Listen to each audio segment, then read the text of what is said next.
আসসালামু আলাইকুম। জি বলেন। আপনি জানেন বাংলাদেশে আদমশুমারি শুরু হয়েছে, তো আপনার পরিবারের সদস্য সংখ্যা কয়জন সেটা আমরা গণনা করতে এসেছি। জি বলেন। জি, আপনার নামটা? দিনমজুর। না, মানে আপনার পেশা না, আপনার নাম। আমার নামই দিনমজুর। আপনি কি বিবাহিত? জি। কয় বছর হচ্ছে বিয়ে করেছেন? 1 বছর। আপনার কি বাচ্চা আছে? জি 2 জন। মানে আমি 2 বিয়ে করেছি। ও আচ্ছা। আপনার স্ত্রীর নাম? ছোটজন না বড়জন? বড়জন? কেয়ামত। কিয়ামত। আর ছোটজন? তুফান।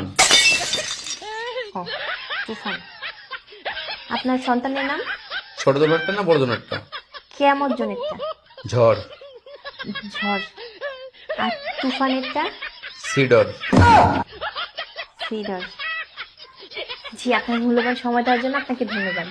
আর লাগবে না? না না না, আর কিছু লাগবে না। আর কিছু লাগলে নিয়ে যান। না না, তাহলে ভিতরে এসে চা খেয়ে যান। এখানে বেশি সমস্যা আছে। না না না, আর কিছুই লাগবে না। আপনাকে অসংখ্য ধন্যবাদ। ভালো